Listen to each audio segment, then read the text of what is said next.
Well, I've been quite busy since our last filming. I finished all the paint work. So this got repainted with Rust-Oleum Cherry Red, and I cleared it with 2K Clear, which is a product similar to Eastwood's 2K Clear. It's essentially an activated clear coat finish, and it bonds really well. And it is such a hard finish. This is almost as good as a professional clear coat. I did not bother with any wet sanding in between coats, so it doesn't look like a professional paint job. But being a two-part clear coat, it actually has some fuel and chemical resistance, which is why I used it on the fuel tank as well.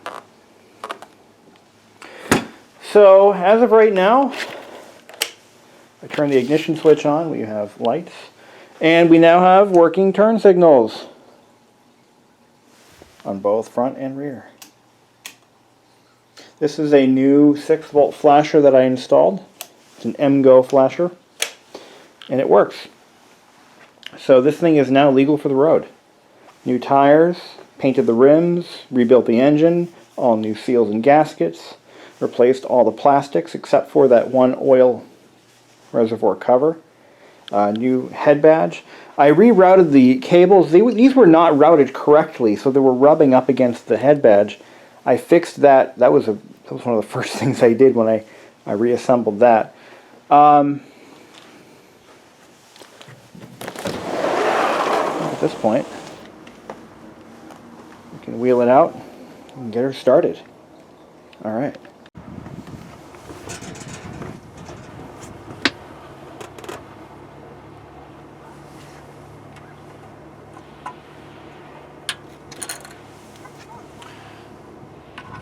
I'm going to use a funnel because I don't want to run any risks of ruining the paint if for whatever reason it's not fuel resistant enough.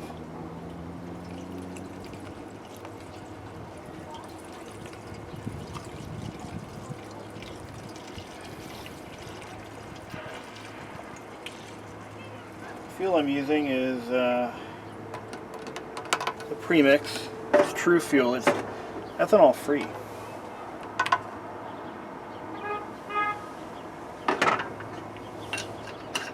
Okay.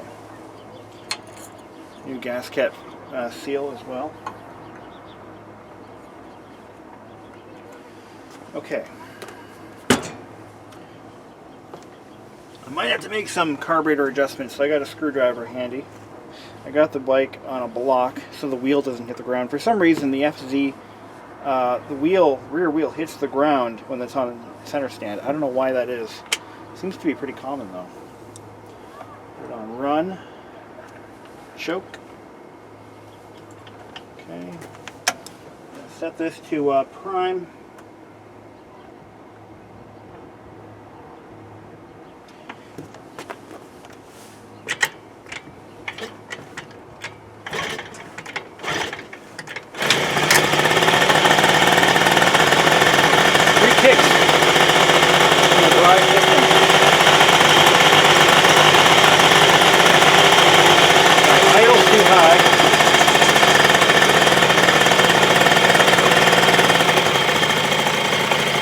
No, it's really not. That's about where it needs to be.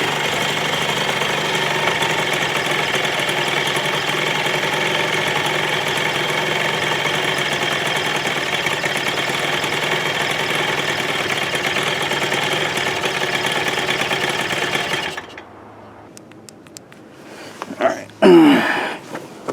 Where's our leak? It's not coming from the hoses. Wow, there's a leak in the bowl gasket. No, the bowl shutoff. I'm sorry, the fuel shutoff drain is leaking. I put a new seal on that, I thought.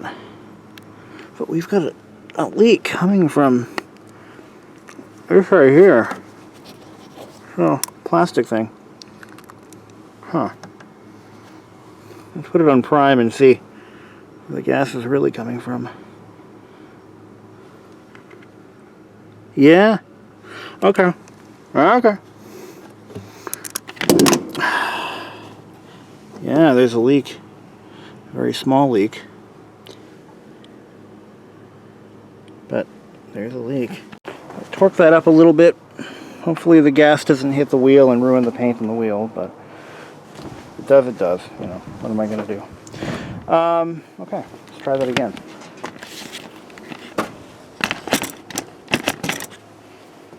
Let's see here.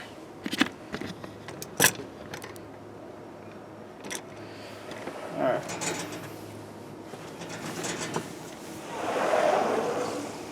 Alright, redo one contact.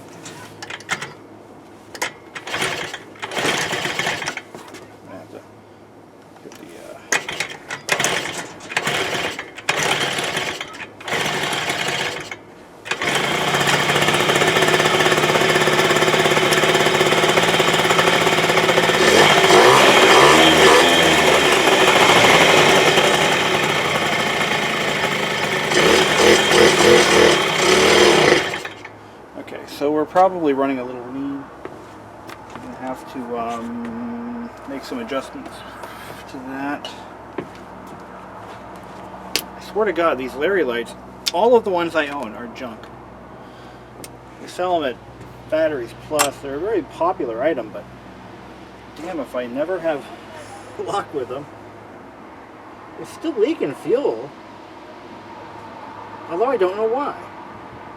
Okay, so at this point in time I figured out that this leak was caused by a bunched up seal. So I took that off. It's nice and bone dry. This right here, this fuel shutoff was leaking. I've got it on prime right now, which means that there's fuel in here now, or should be. And it's actually refilling the bowl as we speak. And the bowl seal doesn't appear to be the problem. I took the carburetor off and I torqued up all 4 screws. I don't see any other signs of leakage. There's no paint damage to the wheel yet from the fuel that did leak. Let's start it up. Let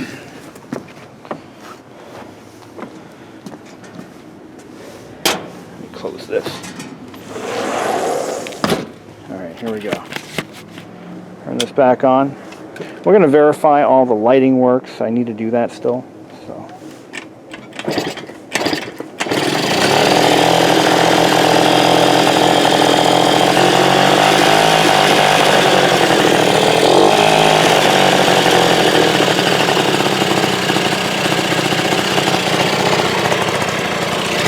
See how easy it starts though?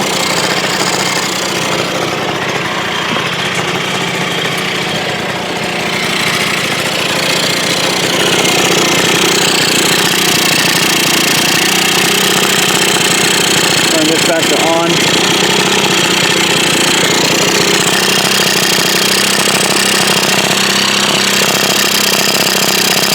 There's going to be some fuel spitting out of here because obviously there's no air cleaner on it. Lamp check. So, this was burned out. Now it's not. That still comes on pretty good. And we've got directional.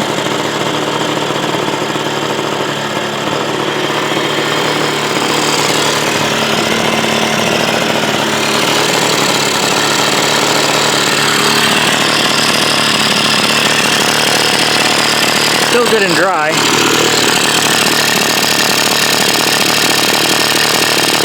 I had to torque that up a little more. That's why.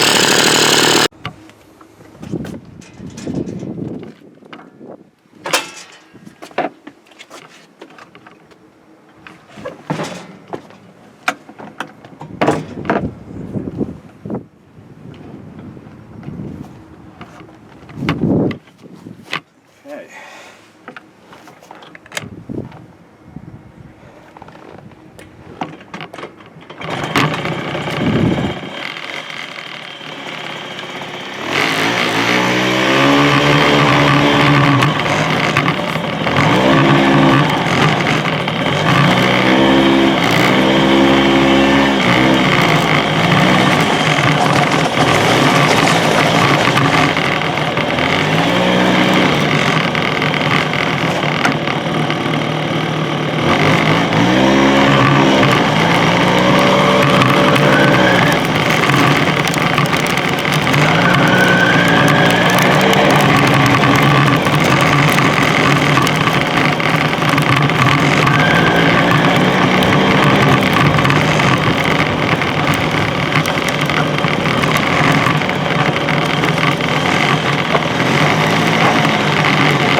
Need to get my mail.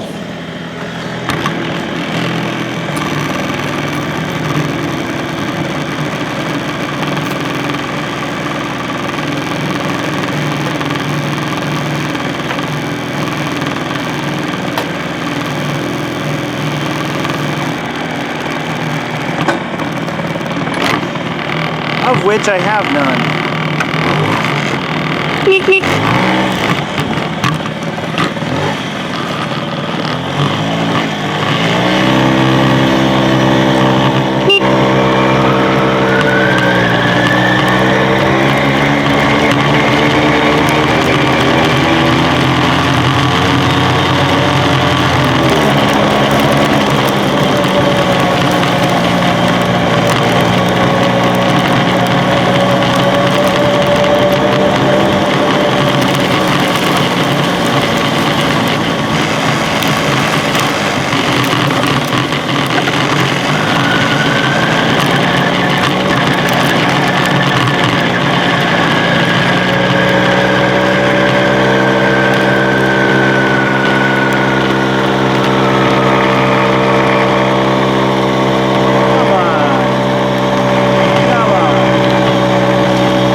Died.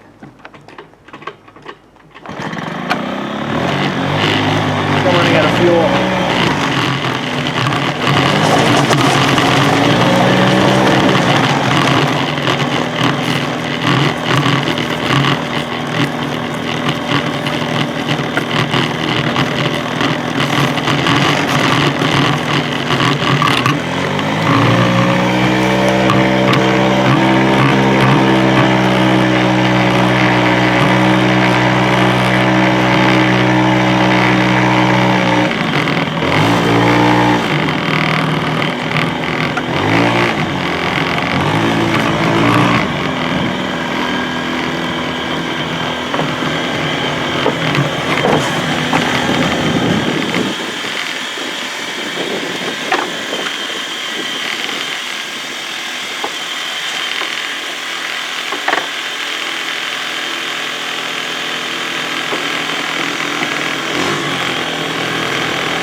Idle speed now.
There's plenty of fuel in there. I don't know why it bogged down on me like that.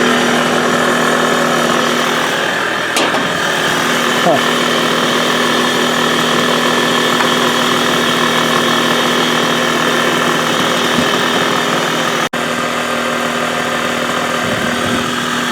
Well, that that little escapade, that little trip took me about half an hour of detailing to clean all the dirt, mud, and dust and everything off, because I live on a dirt road, so you know. Yeah, that was a lot of work to clean the whole damn thing off again. But yeah, so it ran great. In fact, I let it sit out there in the cold. It's probably down in the 30s, 40s now. Fired right back up again. Just a couple, it took 1 or 2 extra kicks, but it did start. And yeah, so this thing is great. I did have to cure 1 or 2 fuel leaks, but that was pretty easy. I had to reseat the fuel, the little rubber O-ring in the in that little bowl over there, and the drain cock had to be tightened a little more. So I got the idle speed adjusted correctly. Somebody asked me about adjusting the carburetor on this, and how do you do it? Well, it's quite simple. You want to adjust the idle speed to, I want to say, around 1,000 RPM. But I just did it by feel. So you raise the idle until the clutch kicks in and the wheel starts spinning under force. And then you back it down until it stops. Like you can put your hand on it and not feel the clutch is grabbing. That's where I usually set it. And maybe lower it just a little bit. As for the idle mixture screw, I do it by ear. I mean, it's supposed to be 2 1/4 turns out. So screw it in all the way lightly. And then 1 complete turn, 2 complete turn, and 1/4. And that's where that's supposed. That's pretty standard on those mixture screws. Usually something like that. And then you kind of plus or minus it based on engine performance. It is running okay. So there's no power going up hills, but flat out it wants to go. But you put it on a hill, it just doesn't want to do it. And that could be, I might have the wrong weight oil in those clutches because they're not grabbing enough. I mean, it's smooth. Power takeoff is smooth. And it kicks into second gear smoothly. But you put any power behind it and it just wants to slip. So, I don't know. I'll have to figure that out. It could be something else going on, but I don't know what that might be. But it runs. It's fun too. You know, it's sickly fun riding this thing. Is just at low speeds. It's just I don't know. It's a fun little bike to kick around in. I can't believe how much fun it is to ride. I mean, yeah, not as fun as, you know, a Honda Helix or something, but it's squirrely and nimble and accelerates quickly and it runs smoothly and it's just ooh, all fuzzy and warm. But yeah, I don't know. We'll see what happens. So at this point, I've got to get the I have to have a police officer verify that the VIN number has not been tampered with, so I can get what's called the Vin Verification form. New Hampshire uses these on vehicles that do not have titles and do not have previous registrations that they can look up. Generally in New Hampshire, you're going to need a bill of sale, which I have, and either a title, a previous registration, or a VIN verification form. One of those 3 things, 2 of those things you need. So, and registration as a moped will be like $8. So I'm not really stressing that too much. I might even pay in cash. But anywho, yeah. Once I get this thing full of real gasoline, without the oil mix, I think it'll run a little better. It has right now. We're running about 80-to-1 oil mix because I'm running it with mixed fuel and I've got oil in that thing. So it's yeah, a little heavy on the oil. So I forgot I had the front basket for this thing. So I just I went over to the hardware store and I picked up some of these little perforated brackets and some screws. And I mounted that sucker. Look at that. Nice and strong. The basket will be painted either silver or black. I haven't decided which. Maybe even white. Maybe white. I don't know. What the hell. There's not enough black, though. I think I'm going to paint it black. The rack is chrome, so the basket can be black. This was just galvanized steel, unpainted from the factory. This is not the factory front basket, but it's pretty close. This is what was on it when I got the bike. It works. It does the job. So, yeah, it's pretty close in size to the factory one. There was an optional rear basket, but I don't have that. I think it was just equipped with a front basket. I don't see any signs of there ever being a rear one on this one. You know, this would have been the ultimate, you know, back in the 1980s, 70s, 60s, 50s, 40s, prior to the 2000s, paper routes were very common amongst American youth. And a bike like this would have been perfect for a paper route. Pretty decent fuel economy. It's quick, faster than a bicycle. And, you know, you could be sitting on this thing, you know, revving around, you know, and you just pick up the paper, throw it in the, you know, just throw them on the lawn.